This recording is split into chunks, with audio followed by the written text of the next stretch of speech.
पण हे जे मेंढी पालन करतो किंवा ह्या ज्या काही गोष्टी करतो ह्याच्यामध्ये काय होतं की आता आपण विचारपूर्वक केलं नाही तर काही गोष्टी म्हणजे चुकतात वगैरे.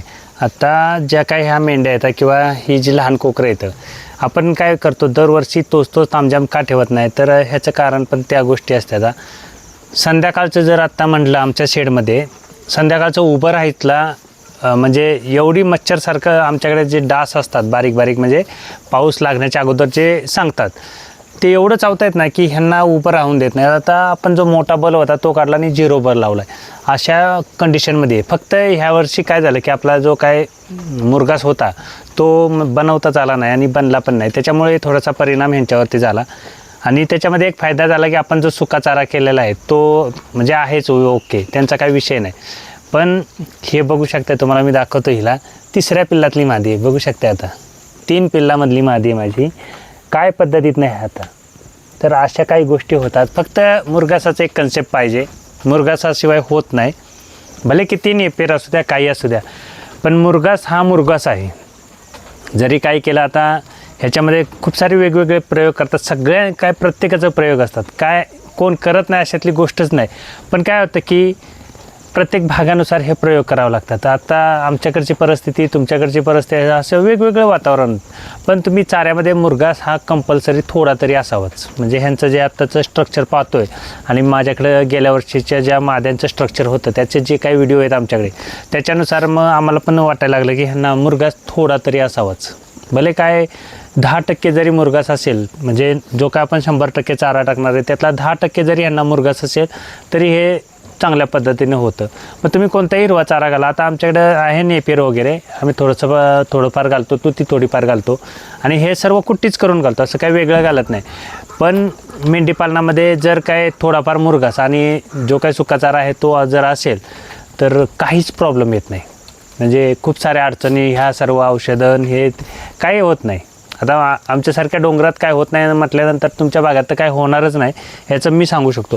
फक्त काय होते की तुम्हाला या दाखवतो ती जी गँग आहे ना लहान पिंजऱ्यामध्ये ती मात्र तुम्हाला करावी लागेल. आणि तशी जर गँग तुम्ही लहानपणी केली की मग मात्र तुम्हाला काहीच होत नाही, हे अनुभव एक आलेला आहे.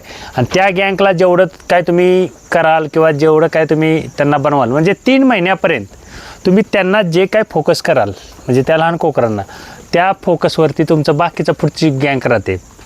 आता आपण ह्याच्यामध्ये ह्या ज्या काय बाहेर माद्या येतात वगैरे ज्या काय येतात किंवा तो राणाबाई एक आहे आपला बाहेर, ह्या सगळ्यांना 3 महिन्यापर्यंत फोकस ठेवायचा असतो आणि त्याच्यानंतर ह्यांना फोकसच नाही करायचा, त्याच्यानंतर ह्यांना सोडून देतो आपण.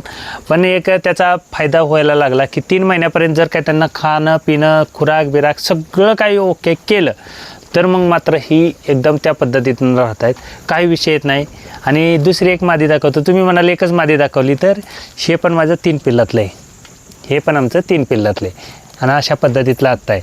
तर ह्या सगळ्या माद्यांचं म्हणजे फक्त काय आहे चाऱ्या वाचून आमचं प्रॉब्लेम आहे. म्हणजे मेंढी पालनात तुम्हाला कुठलाही त्रास येणार नाही हे मी सांगू शकतो. फक्त काय आहे तुम्हाला चारा त्या कन्सेप्टमध्ये करायचा आहे.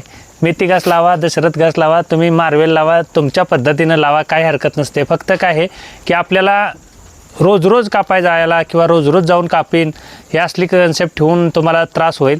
त्याच्यापेक्षा काय करायचं मग आपलं मुरघासाचं जे काही कन्सेप्ट आहे आमच्याकडे तशी काय मुरघासाची तुम्ही कन्सेप्ट केली तर त्याचा काही विषयच येणार नाही.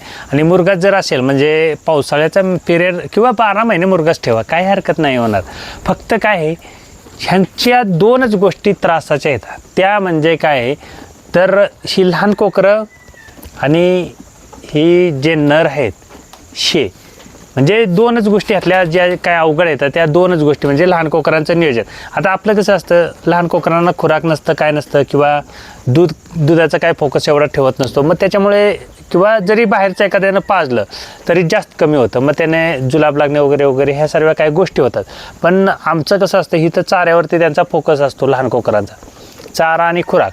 त्याच्यामुळे काय होतं की त्यांना जे पाहिजे ते त्यांना मिळत असतं. त्याच्यामुळं जी काय पुढची जनरेशन बनते म्हणजे मला यातनंच समजलं की ते तसं होतं किंवा असं करावं लागतं. ह्या सर्व गोष्टी मला नंतरच समजलेल्या आहेत. आणि तसं जर काय केलं तर तुमचा खुराकही कमी लागतो. कोण म्हणतं खुराक दिलाच पाहिजे, खुराक द्यावाच लागतो, काही गरज नाही. मी सांगतो ना संकल्पना, काही गरज नसते, काही होत नाही किंवा काही प्रकारचा काही विषय नसतो. त्याला काही होत नाही. फक्त काय आहे, चाराचा कन्सेप्ट जो आहे तो त्या पद्धतीनं असेल तर काय होत नसतं.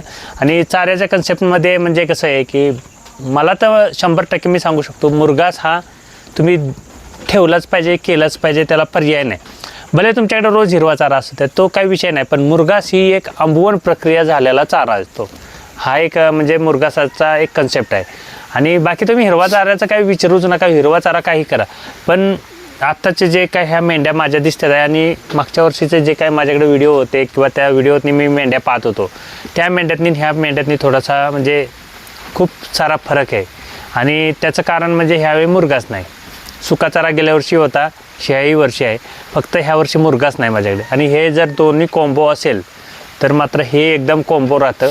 हा एक मेंढीपालनातला सर्वात महत्त्वाचा फायदा राहतो. आपण ज्या काय मेंढ्यांना किंवा ह्या पिल्लांना जी काय सवय लावेल तीच लागते.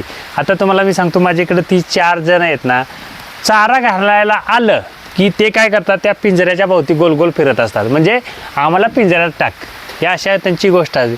आणि हा एक पैलवान जो आहे राणासाहेब आमचा, तो काही पिंजऱ्यात राहत नाही, कारण त्याला पहिल्यापासूनच ठेवला नाही ना आपण. त्याच्यामुळे तो पिंजऱ्यात ठेवला की एवढा बोंबलतो ना की त्याची आई पण बोंबलते आणि तो बोंबलतो. मग त्याच्यापेक्षा पहिल्यापासून जी काय सवय लावेल त्या पद्धतीनंच ते म्हणजे नियोजन होतं मेंढरांचं किंवा पिल्लांचं. आणि त्याच्यासाठी जर असं केलं बाबा, खाण्यापुरतंच त्यांना 1-2 तास त्याच्यात ठेवा आणि त्याच्यानंतर त्यांना फ्रीमध्ये सोडा, काय होत नाही. कारण त्याचं पोट भरल्यानंतर ते दूध कशाला जास्त पित आहेत. मग तशा पद्धतीनं त्या मेंढरांच्या पिल्लांचं नियोजन करायचं. आणि ह्यांचा तर काही विषयच नाही, ह्यांना काय तुम्ही करतच बसू नका किंवा काय आहे नाही तसलं काही विषय ठेवायचा नाही. फक्त मुरघास हा एक पाहिजेच. म्हणजे माझा जो अनुभव आला त्याच्यानुसार मी सांगतोय. तर तुम्ही बनवायचा कसा, काय कसं किंवा ठेवायचा कसा हे नियोजन केलं पाहिजे. आता आम्हालाही ठेवायला त्रास एवढा भयंकर आहे की म्हणजे नाहीच्या बराबरच आहे, तरी एवढा त्रासामधनं हे मुरघास हे करायचंच आहे आपल्याला, कारण त्याच्याशिवाय पर्याय नाही. अशा सर्व गोष्टीमध्ये जर मेंढीपालन केलं तर ह्यांना काहीच त्रास होत नाही. कोकरांचं कसं होतं, एकदा त्यांनी तिथं चारा खाल्ला, म्हणजे जे काय आपण खुराक वगैरे घालतो किंवा चारा घालतो ते त्यांनी खाल्लं ना की ती एकदम रिलॅक्समध्ये बसतात, त्यांना काही त्रास नसतो किंवा काय नाही. आणि नंतर 1 तासाभरानं आम्ही त्यातनं बाहेर काढतो त्यांना आणि त्याच्यानंतर त्यांना आईबरोबर सोडतो. 1-2 तास त्याच्यात ठेवतोच, काही असू. त्यांना 1-2 तास ठेवलं ना की त्यांना नाही काहीतरी ते खाणार, कारण त्याला दुसरं काहीच आहे नाही ना, चाटायला काय नाही किंवा कशाला काय नाही. मग त्याच्यामुळे काय होतं, ते खातातच थोडंफार त्यातलं. आणि त्याच्यानंतर मग काय सोडलं ना की आईला दुधाला जो काही त्रास देतात ते त्रास देत नाहीत. त्याच्यामुळं त्यांना खुराकाची सवय तिथं लावायला लागते. आणि जर काय एखाद्याला सवयच लावली नाही आणि अचानकच त्याला ठेवलं त्याच्यात की ते जास्त ओरडायला लागते. जसं काय तो आता एक नर आहे माझ्याकडे, तो तसा होतो. त्याला जर आतमध्ये ठेवला की त्याची आई बाहेरून ओरडती, तो आतून ओरडतो. मग ह्या सर्व गोष्टी जर तामझाम करायचा तर पहिल्यापासूनच तशी सिस्टम ठेवायची. आणि अशी पिल्लं बनवायची असतील तर मुरघास असणं गरजेचं आहे. मक्याचा करा, मेगास्वीटचा करा, पण अशी जर 3 पिल्लामधली मादी जर होत असेल तर त्याच्यासाठी मुरघास महत्त्वाचा आहे, त्याला दुसरा पर्यायच नाही.